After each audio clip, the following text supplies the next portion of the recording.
할렐루야. 우리 앞뒤 좌우 옆 사람에게 인사하겠습니다. 잘 오셨습니다. 잘 오셨습니다. 잘 오셨습니다. 잘 오셨습니다. 오늘 짊어져야 될 짐과 내려놓아야 할 짐이라는 제목으로 함께 말씀 나누기 원합니다. 우리 사도행전 15장 28절 29절 말씀 두 구절만 같이 한번 읽어보도록 하겠습니다. 사도행전 15장 28절에서 29절입니다. 오늘 그 설교 자막이 저희가 준비가 되지 못했습니다. 그래서 여러분들에게 성경책을 다 한 권씩 나눠드렸는데요. 성경책 다 찾으시고 오늘은 자막이 안 띄어지고 제가 같이 읽자고 자주 그럴 테니까요. 성경책을 펴시고 또 지금 종이 성경책이 없으시면 어플리케이션을 드셔서 하시기 바랍니다. 28절 29절만 저희가 띄워드리겠습니다. 우리 함께 읽어보도록 하겠습니다. 시작. 성령과 우리는 이 요긴한 것들 외에는 아무 짐도 너희에게 지우지 아니하는 것이 옳은 줄 알았노니 우상의 제물과 피와 목매어 죽인 것과 음행을 멀리할지니라. 이에 스스로 삼가면 잘되리라 평안함을 원하노라 하였더라. 아멘. 우리 제가 짧게 기도하겠습니다. 하나님, 주님 감사합니다. 2024년이 시작한 지 엊그제 같은데 벌써 열 하루가 지났습니다. 그리고 우리 2024년을 맞이하여 두 번째 목요 찬양 집회라는 이름으로 주 앞에 함께 머리를 모으고 조아려서 하나님 앞에 모였습니다. 주님, 이 시간 가운데 우리의 찬양을 이미 받아주신 줄 믿습니다. 우리의 기도가 또 우리의 간구와 고백이 그저 찬양이 그렇게 쓰여졌기 때문에 주님 앞에 고백한 것이 아니라 우리가 정말 진심으로 신령과 진정으로 그렇게 되기를 원하는 마음으로 하나님 앞에 찬양을 드렸습니다. 우리의 고백대로 될 것을 믿습니다. 이 교회와 이 집회를 그렇게 사용해 주실 것을 믿습니다. 지금은 비록 인간적인 눈으로 보면 미약하고 적은 숫자가 모인 것 같지만 그러나 우리 한 사람 한 사람이 하나님이 창조하신 우주요 하나님이 세우신 하나님 나라의 백성들이 오니 아버지, 적은 때가 모였을지라도 그 숫자가 천을 이루고 만을 이루고 물이 바다 덮음같이 여호와의 영광을 인정하는 것이 온 땅에 이 남양주와 이 수도권 동쪽과 이 나라의 민족 위에 온전히 인정되고 그렇게 부어지고 나타낼 것을 믿습니다. 오늘도 말씀을 들을 때에 성령 하나님, 저의 입술을 주장하여 주십시오. 우리 성도들의 귀를 주장하여 주시고 마음을 부드럽게 해주십시오. 그래서 이 말씀이 살아 운동력이 있어 우리의 영과 혼과 관절 및 골수를 찔러 쪼개고 우리로 주의 앞에 나오게 하며 주의 음성을 듣게 하게 하시고 하나님의 음성이 들리는 대로 순종하며 살아가는 저와 우리 모든 주의 백성들 되게 하여 주옵소서. 감사드리고 살아계신 예수 그리스도 이름으로 기도하옵나이다. 아멘. 사도행전 15장을 지난주에 이어서 우리가 살펴보고 있는데요. 사도행전 13장과 14장은 사도 바울과 바나바 선생님의 1차 전도 여행을 기록하고 있는 본문이고요. 그 다음에 이제 16장, 17장, 18장이 2차 전도 여행을 기록하고 있는 본문입니다. 그러니까 13장과 14장 그리고 16장과 17장, 18장 사이에 끼어 있는 이 본문 15장이 1차 전도 여행과 2차 전도 여행 사이에 초대교회 안에 벌어진 일을 기록하고 있는 그 에피소드를 기록하고 있는 본문이라고 볼 수가 있는 것이죠. 여러분, 1차 전도 여행 때 사도 바울은 정말 돌에 맞아 죽을 뻔했습니다. 제가 설교한 대로 루스트라라는 지방에서 사도 바울을 죽이겠다고 하는 그 열심 분자들이 실제로 돌을 쳐서 그냥 피 조금 흘리고 겁박하고 끝낸 것이 아니라 이 정도 돌로 쳤으면 이 사람은 필히 죽었다 라고 생각하고 루스트라 성 밖으로 그 시신을 내다 던져버렸습니다. 그 정도로 사도 바울이 죽을 뻔한 고비를 넘어가서 1차 전도여행을 순적하게 잘 마치고 자기를 파송했던 수리아 안디옥 교회로 돌아와서 1차 전도여행의 결과와 열매를 보고하는 그런 장면을 우리가 지금 매주 목요일마다 살펴보고 있었습니다.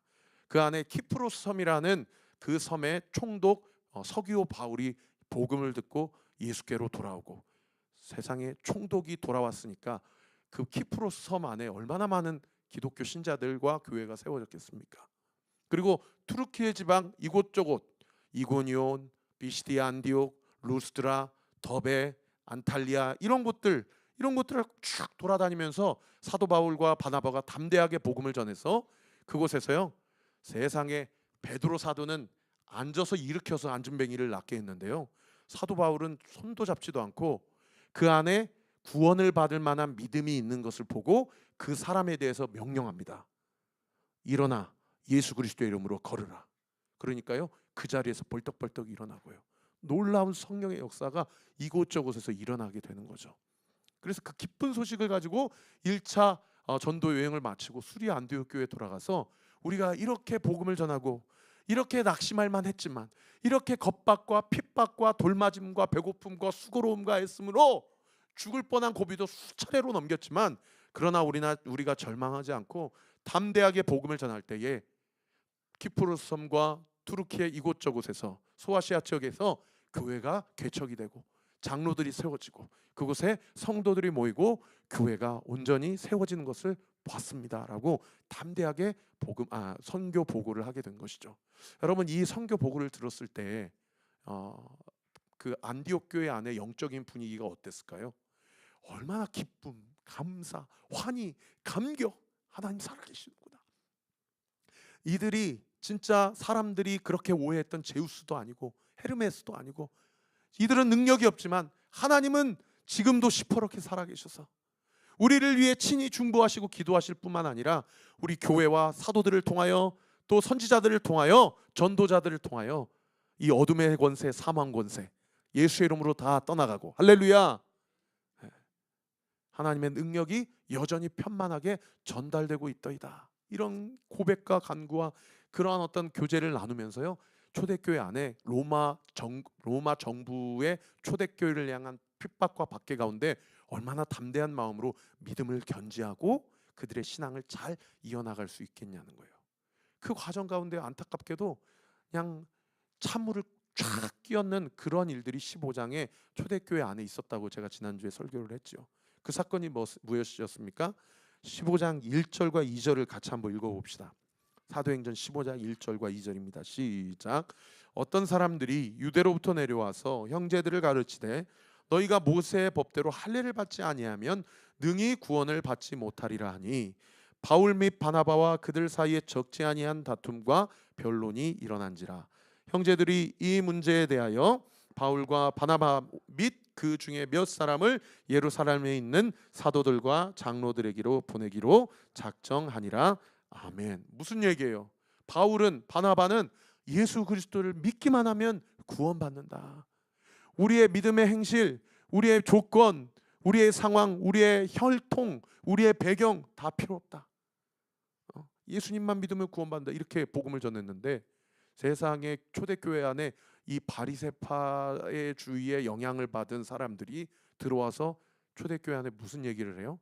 아무리 그래도 할례 안 받으면 다 꽝이야. 반드시 할례를 받아야 돼. 그래야 구원받을 수 있고 그것이 구원의 근거야. 이런 이단 사입이죠.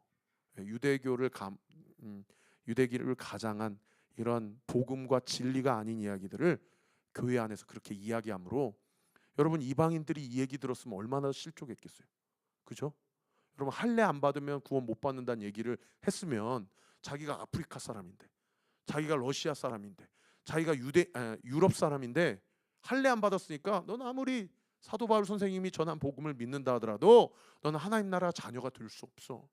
우리 유대인들만 난지 8일 만에 할례 받아야 그 사람만 천국 가는 거야.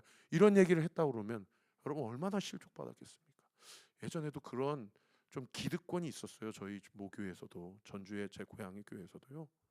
뭔가 장로님 아들 정도 돼야 권사님 딸 정도 돼야 교회에서 청소년부 안에서 청년부 안에서 대학부 안에서 콧방귀 퀴지 부모님이 교회 다니지 않고 부모님이 교회 중직자가 아니면 뭔가 교회 안에서 임원 되기도 어렵고 뭔가 인싸가 되기도 어려운 그런 이상망측한 분위기가 저도 어렸을 때 기억이 나요.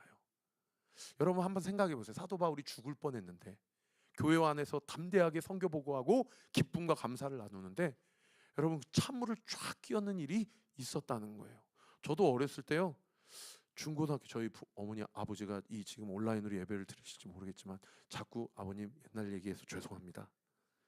제가 중고등부 회장 그리고 뭐 찬양인도 모교회 고향 교회에서 열심히 막 문학의 밤, 찬양의 밤 준비하고 성령 충만하고 수련회 잘 다녀오고 이렇게 해서 집에 와서 딱 보면요 집안이 난장판이 돼 있어요. 어디 갔다 이제 왔냐고. 네가 그렇게 싸돌아다니니까 공부를 못하는 게 아니냐 막 이러면서 얼마나 저희 아버지가 저를 핍박을 했는지 몰라요. 그러니까 교회 생활, 신앙생활 열심히 하면요, 열심히 할수록 집에 오는 그 길이 정말요 거짓말 안 하고 심장이 두근거렸어요. 오늘 집에 가면 어머니 아버지한테 혼나는 거 아닌가 이럴 때가 있었거든요.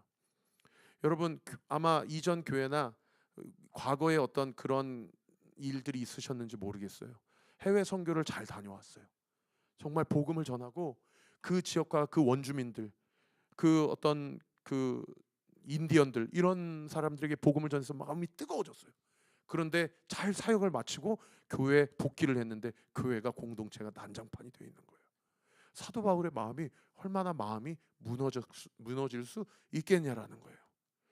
그런 상황 가운데서 이 안디옥 교회가 이 바나바와 바울과 이 바리새파 출신의 유대인들 열심 당원들 중심으로 이렇게 큰 변론과 말싸움이 일어나가지고 여기서 도저히 해결이 안 되니까 우리의 본부 교회인 예루살렘 교회, 우리 모교회인 예루살렘 교회에 이 바나바와 바울과 몇몇 사람들을 보내서 이 할례 문제와 관련해서 어떻게 모교회가 본부 교회가 치리를 하고 의사결정을 구하는지를 이 사절단을 보내서 이 문제와 관련해서 예루살렘 교회의 답변을 듣게 됩니다. 그리고 오늘 15장 전반적으로 보면은 이 문제와 관련해서 베드로 사도가 뭐라고 어떤 입장을 취하는지, 그리고 예수님의 친동생인 야고보가 예루살렘 지도자였거든요. 이분이 어떤 입장을 취하는지를 기록하고 있는 본문이 바로 오늘 본문 사도행전 15장이에요. 여러분 베드로 사도가 이 할례 문제와 관련해서 어떤 입장을 취하는지 우리 7절부터 11절까지 같이 한번 읽어봅시다. 사도행전 15장 7절부터 11절까지입니다. 시작. 많은 변론이 있은 후에 베드로가 일어나 말하되 형제들아 너희도 알거니와 하나님이 이방인들로 내 입에서 복음의 말씀을 들어 믿게 하시려고 오래전부터 너희 가운데서 나를 택하시고 또 마음을 아시는 하나님이 우리에게와 같이 그들에게도 성령을 주어 증언하시고 믿음으로 그들의 마음을 깨끗이 하사 그들이나 우리나 차별하지 아니하셨느니라. 그런데 지금 너희가 어찌하여 하나님을 시험하여 우리 조상과 우리도 능히 매지 못하던 멍에를 제자들의 목에 두려느냐.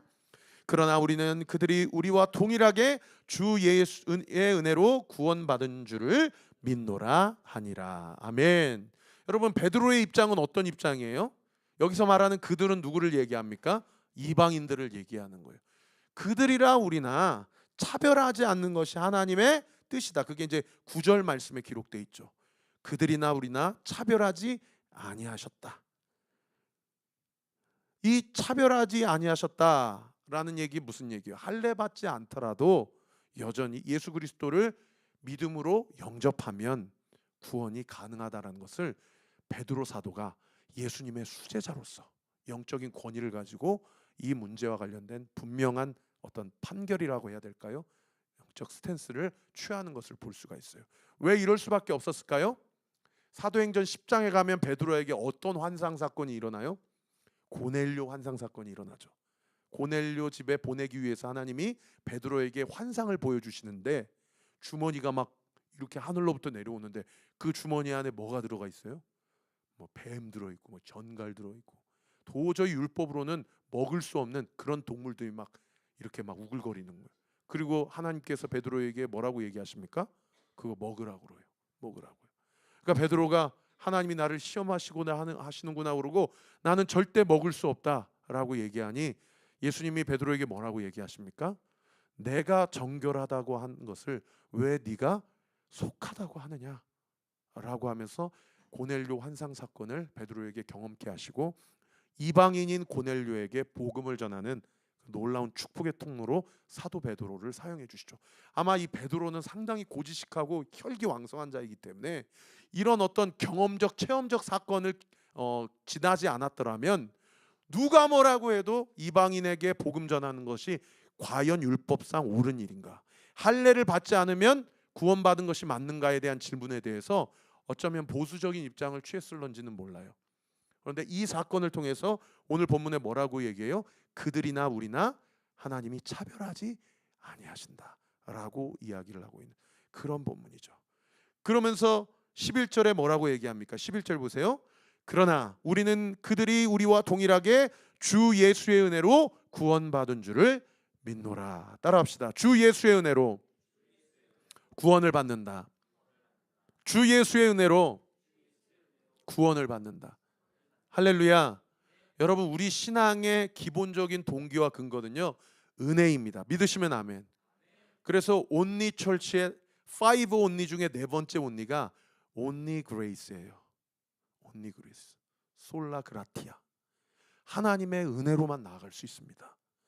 자기의 행위나 내 생각이나 내 입장이나 내 판단으로는 우리는 절대로 하나님 앞에 나아갈 수 없습니다. 이것이 인정되시면 아멘. 아멘이십니까? 그러니까 10절에 뭐라고 얘기해요?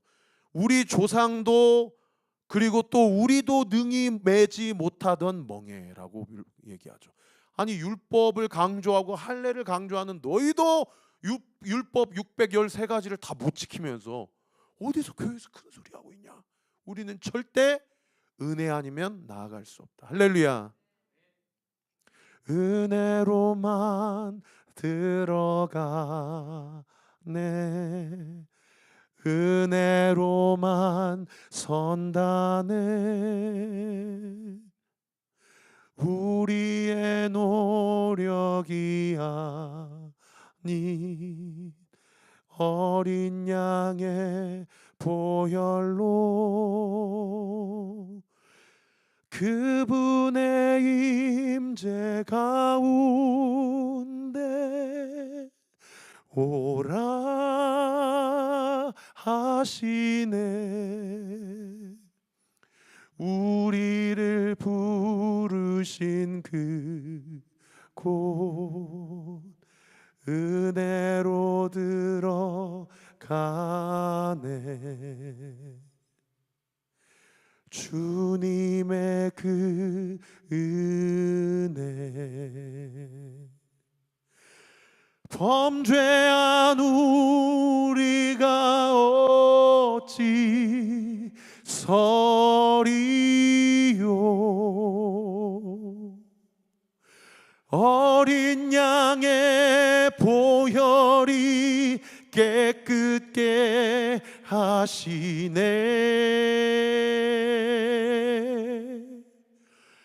범죄한 우리가 어찌 서리요,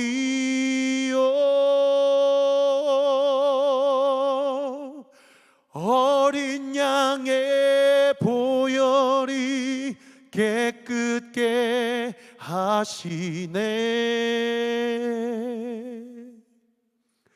은혜로만 들어가네, 은혜로만 선다네, 우리의 노력이 아닌 어린 양의 보혈로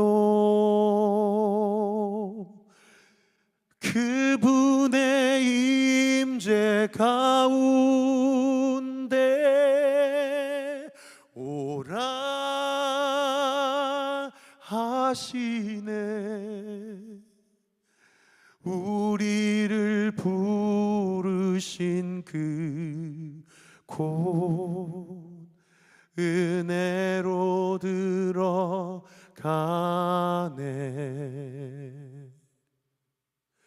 주님의 그 은혜. 아멘. 베드로는 이 은혜를 체험하는 거예요. 어디서 체험했을까요? 여러분, 베드로가 어디서 이 은혜를 체험했을까요? 디베랴 호수에서 체험했습니다. 디베랴 호수에서 도저히 정상적인 입장과 낯짝으로는 주 앞에 나아갈 수 없는 베드로에게 주님이 먼저 찾아오셨어요. 그래서 3번 베드로에게 물어보시죠. 네가 나를 사랑하냐고. 너 그렇게 뻔뻔하게 나를 부인하고, 너 그렇게 주일마다 주님 뜻대로 살겠다고 그렇게 결단하고 세상으로 나아가지만 월요일부터 토요일까지 네 삶을 보니까 너 그렇게 뻔뻔하게 그렇게 나올 수 있냐고. 그렇게 하나님이, 예수님이 베드로에게 물어보실 수 있었지만 예수님은 베드로에게 그런 질문을 하지 않으시고 네가 나를 사랑하느냐 라고 물어보실 때 베드로가 뭐라고 대답해요? 내가 주님을 사랑하는지 주님이 아시나이다. 할렐루야. 그래서요, 베드로는요 무슨 중심의 신앙생활이냐면요, 체험 중심의 신앙생활이에요. 베드로는 체험 중심, 경험 중심의 신앙생활. 여러분, 교회 안에서도 체험 중심, 경험 중심의 신앙생활 하는 사람들이 있어요. 좀 고상하게 표현해서 성령 충만한 신앙생활 하시는 분들, 성령 중심의 신앙생활 하시는 분들, 이런 분들이 있어요. 이런 분들이 교회 안에서 어떤 문제가 터질 때에 자기가 경험했던 고넬료 환상 사건, 자기가 경험했던 디베랴 호수 사건, 이런 체험과 경험과 성령 중심의 사건으로 어떤 입장을 취하냐? 은혜의 입장을 취해요. 할렐루야. 너무 귀한 분들이죠. 이런 분들을 통해서 교회 안에 갈등이 종식이 돼요. 할렐루야. 여러분, 은혜를 경험함으로 분열과 다툼이 있는 곳에 우리의 삶과 우리의 헌신을 통해서 교회가 연합되고 일치되는 우리 온리교회, 또 여러분들이 섬기시는 교회가 되시기를 우리 구주 예수 그리스도 이름으로 축원합니다. 베드로는 경험과 체험 중심의 성령 중심 신앙생활이라고 한다면, 오늘 본문의 야고보는요 말씀 중심의 신앙생활이에요. 말씀 중심. 자, 베드로가 먼저 발언을 한 다음에 그 다음에 야고보가 발언을 해요. 야고보가 나중에 발언했다라는 것은 어떤 의미에서는 당시 초대교회, 특별히 예루살렘 교회 담임 목회자가 야고보라는 것을 암시해요. 야고보가 이 문제에 대해서 베드로와 같은 입장을 취하지만 체험 중심, 경험 중심이 아니라 말씀 중심의 스탠스를 취한다는 사실을 우리가 13절부터 21절까지 알 수가 있어요. 우리 13절부터 21절까지 한번 쭉 읽어보십시다. 제가 읽어드릴 테니까 여러분 한번 눈으로 야고보가 어떤 입장에서 이 할례 문제와 관련해서 어떤 자신의 의견을 피력하는지를 한번 눈치를 채보셔요. 13절부터 제가 한번 쭉 읽어볼게요. 말을 마침에 야고보가 대답하여 이르되 형제들아 내 말을 들으라.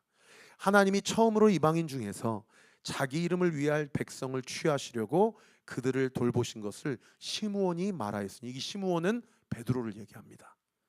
선지자들의 말씀이 이와 일치하도다 기록된 바 하면서 16절 17절은 아모스 9장의 아모스 선지자의 예언을 발췌해서 자신의 입장을 대변합니다. 16절 보시면 이후에 내가 돌아와서 다윗의 무너진 장막을 다시 지으며 또 그 허물어진 것을 다시 지어 일으키리니 이는 그 남은 사람들과 내 이름으로 일컬음을 받은 모든 이방인들로 주를 찾게 하려 함이라 하셨으니, 즉 예로부터 이것을 알게 하시는 주의 말씀이라 함과 같으니라. 그러므로 내 의견에는 이방인 중에서 하나님께로 돌아오는 자들을 괴롭게 하지 말고 다만 우상의 더러운 것과 음행과 목매어 죽인 것과 피를 멀리하라고 편지하는 것이 옳으니 이는 예로부터 각성에서 모세를 전하는 자가 있어 안식일마다 회당에서 그 글을 읽음이라 하더라. 여러분, 아모스 9장 11절에서 12절 말씀이 오늘 본문 15장 16절과 17절의 말씀입니다. 그러니까 야고보는 자신의 입장에 대해서 취함을 할 때 자신의 어떤 고넬료 환상 사건이라든지 디베랴 호수 사건이라든지 그런 경험과 체험 중심의 자신의 의견을 피력하는 것이 아니라 구약의 말씀에 이방인이 구원받는 일에 대해서 이미 구약의 선지자들이 어떤 예언을 했는지를 발췌해서 그것을 따옴표로 인용해서 갖고 와가지고 이미 구약의 선지자가 이방인들에게 할례와 상관없이 무너진 다윗의 장막을 다시 하나님께서 리빌딩 하실 때에 모든 이방인들이 하나님의 백성이 될 것임을 예언했다. 그러므로 이들이 할례를 받지 못한다 하더라도 이들이 예수 그리스도를 믿음으로 그분을 영접했다면 그들도 하나님의 백성이요 이스라엘 12지파의 신약의 의미에 있어서 새로운 하나님의 백성이 된 것이나 진배없다라고 자신의 의욕을 피력하고 있다는 거죠. 제가 참 좋아하는 목사님 중에 온누리교회 이상준 목사님 계셨는데 그분이 얼마 전에 분당에 딱 개척하셨더라고요.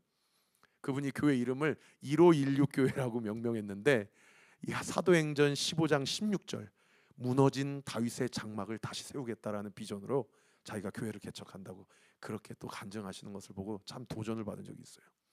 저는 오직 신앙을 가지고 교회를 개척했는데 그분은 무너진 다윗의 장막을 세우겠다라는 비전을 가지고 교회를 개척하셨더라고요.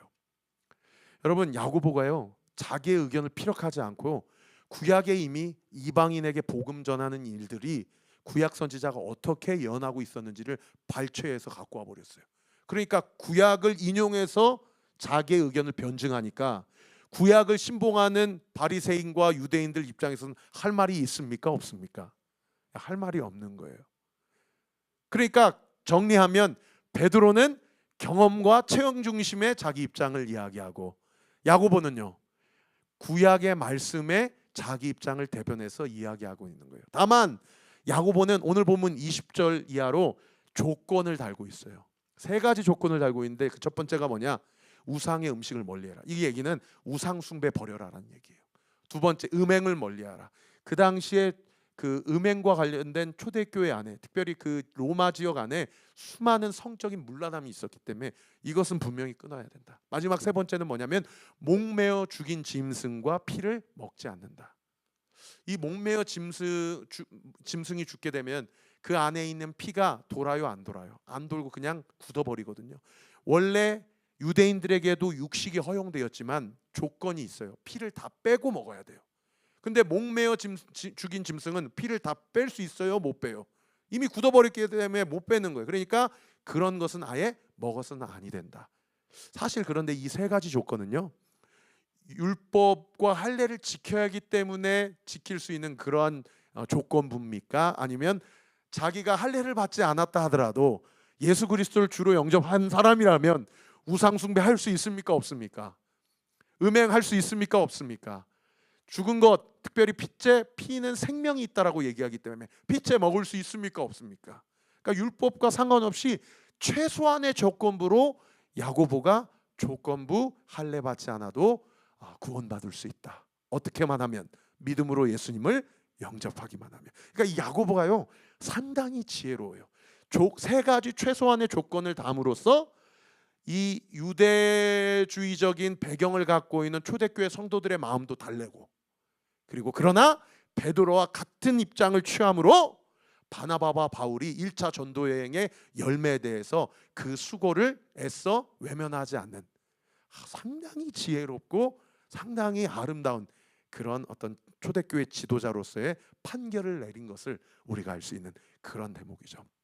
사랑하는 성도 여러분, 우리가 신앙생활할 때 어떤 성도님들은 체험 중심의 신앙생활하는 사람들이 있어요.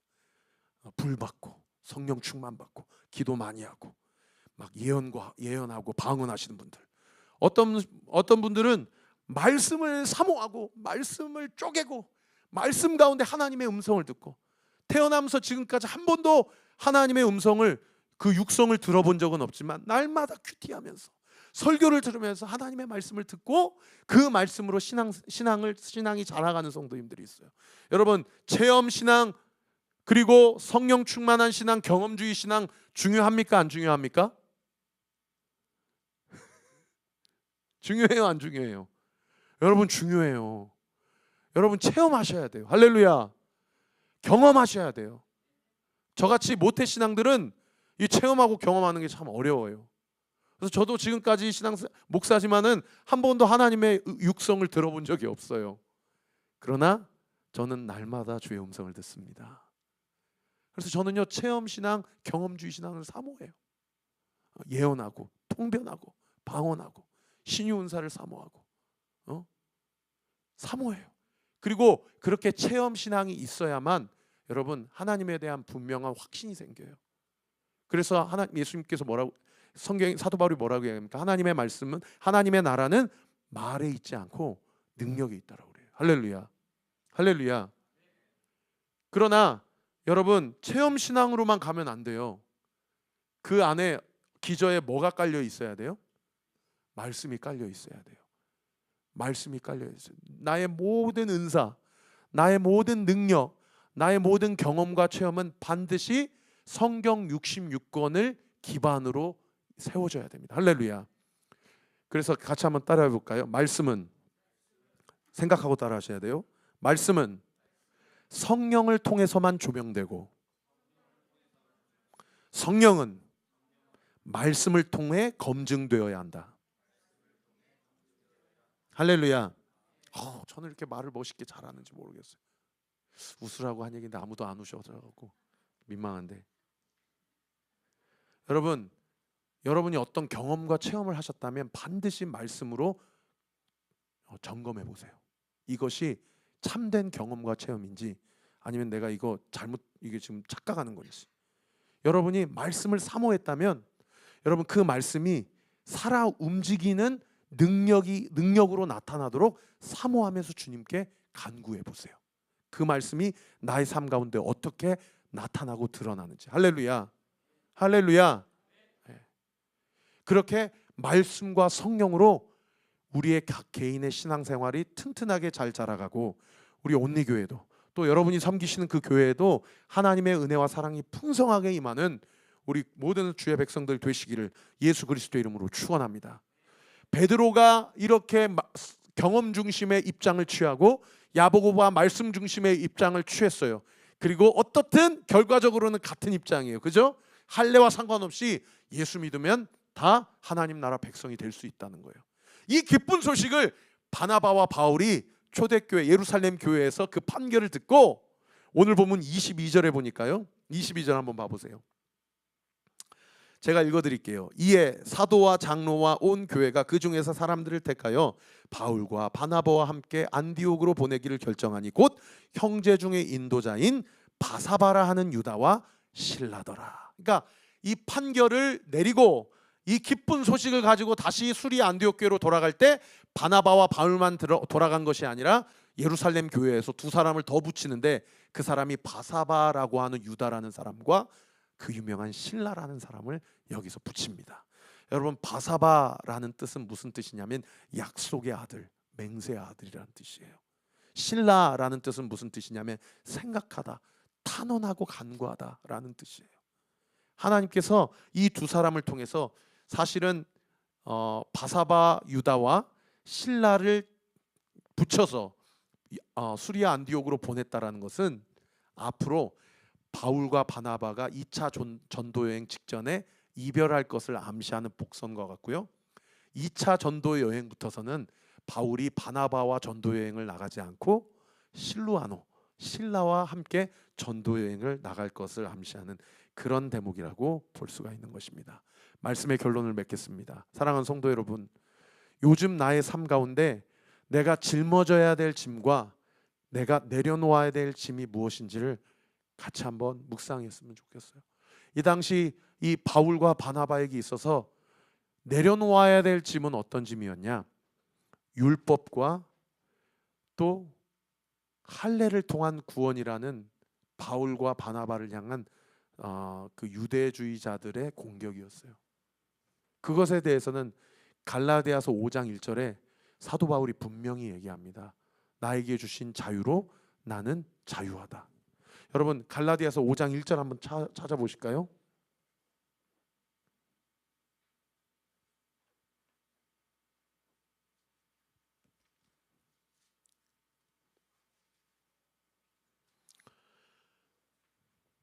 갈라디아서 5장 1절 같이 한번 읽어보십시다. 시작.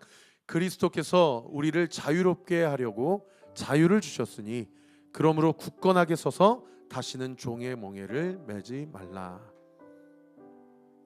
여러분 신앙생활하면서 내 마음을 묶고 내 마음의 자유함을 빼앗아 가려고 하는 것이 있다면 무엇입니까? 저는 그것이 다 예수의 이름으로 자유케 하여지는 은혜가 있게 되기를 예수님의 이름으로 축원합니다. 여러분, 늘 성도님들 만나서 얘기를 해보면요, 기도 시간이 적어서 늘 하나님께 죄스러워요. 지난주에 이런 은혜를 주셔서 호기롭게 한 주를 시작했는데 벌써 이 목요 찬양 집회 와서 예배를 드리려고 하다 보니 주일날 주셨던 그 뜨거운 마음은 온데간데 없고 완전히 지치고 낙심하고 마음에 시험이 들어서 세상에 도대체 주님이 얼마나 더 큰 은혜를 주셔야 내가 변할 수 있을까? 늘 반복되어지는 일상 가운데 지쳐있는 내 모습을 보면서 내 스스로도 너무나도 내 자신이 민망하고 마음에 들지 않는 거예요. 여러분, 그 모든 자기의 기준과 열심을 그리스도 예수의 십자가 앞에 내려놓고 자유하십시오. 자유하십시오. 예수님은 우리에게 무엇을 주셨어요? 우리를 자유롭게 하셨다는 거예요. 그래서 다시는 너의 기준과 판단으로 종의 멍에를 매지 말라라고 이야기합니다. 참된 그리스도인은 내가 하려고 하는 것이 아니라 내 안에 있는 그리스도께서 나를 통해 하게 하시기 위하여 철저히 주님만 붙잡고 주님만 바라보고 주님 앞에 접붙여 있는 인생, 그 인생이 참된 그리스도인의 지혜로운 삶의 태도라는 거예요. 그런가 하면 우리가 짊어져야 할 짐이 있다면 그것이 무엇일까요? 저는 오늘 새벽 말씀에 여러분과 함께 나눴던 것처럼 믿음 달라고 기도하셔야 돼요. 여러분, 할례 받아서 구원받는 것이 아니라 믿음을 통해 구원받고 은혜를 통해 주 앞에 나아가는 겁니다. 할렐루야. 여러분, 믿음이 나약해질 때마다, 믿음이 약해질 때마다 어떤 것을 묵상해야 되냐면요, 하나님이 나에게 주신 은혜를 상고해야 돼요. 할렐루야. 나에게 이미 주신 은혜가 무엇인지. 그래서 그런 찬양 있잖아요. 받은 복을 세어보아라. 주의 은혜가 넘치리라. 네가 이미 받은 복이 무엇인지를 한번 세하려 보아라. 그런가 하면 두 번째로, 체험신앙의 주된 어떤 그런 스탠스를 갖고 있는 성도님들이 계시다면 조금 영적인 칼날을 말씀으로 한번 옮겨보세요. 새해가 시작되고 저희 교회는 1년 1독을 목표로 매일마다 10분에서 15분 정도 통독하고 새벽마다 30분 예배드리고 또 함께 기도하는 경건 훈련을 세워가고 있습니다. 여러분, 말씀으로 돌아오세요. 그래서 베드로서 1장 20절에서 21절까지 보면 어떤 말씀이 기록되어 있냐면, 성경은 사적으로 해석할 것이 아니다. 오직 성령을 통해서만 해석이 되어져야 된다고 그렇게 가르쳐주고 있습니다. 말씀 중심의 신앙생활로 돌아오되, 반대로 말씀 중심의 신앙생활로 여러분의 신앙생활이 조금 건조하신 분들이 있다면 여러분, 경험하고 체험하게 해달라고 기도하세요. 성령 체험 받기를 기도하고, 날마다 성령님과 영적인 교제를 갖기를 위해 기도하고, 성령의 음성을 듣기를 기도하고, 성경의 인도하심을 받는 인생이 되기를 우리 구주 예수 그리스도 이름으로 축원합니다. 그래서요, 예배소서 5장 18절에는 뭐라고 얘기합니까? 술 취하지 말라. 이는 방탕한 것이니 오직 성령의 충만함을 받으라. 할렐루야. 술 취함과 성령 충만을 육적으로 영적으로 이렇게 비교하고 있어요. 여러분, 성령 충만한 사람은요, 성령 충만함의 나타나심의 증거가 뭐냐? 감사와 기쁨입니다. 사방으로 우겨쌈을 당하는 상황 가운데서도요, 하나님을 향한 끈은 놓지 않고 있기 때문에 그 입술에 감사와 기쁨의 고백이 터져 나오는 거예요. 할렐루야. 그렇게 성령 충만함으로, 말씀 충만함으로 주의 뜻을 온전히 이루는 저와 우리 모든 온리교회 성도들, 또 주의 백성들 되시기를 예수님의 이름으로 축원합니다. 오늘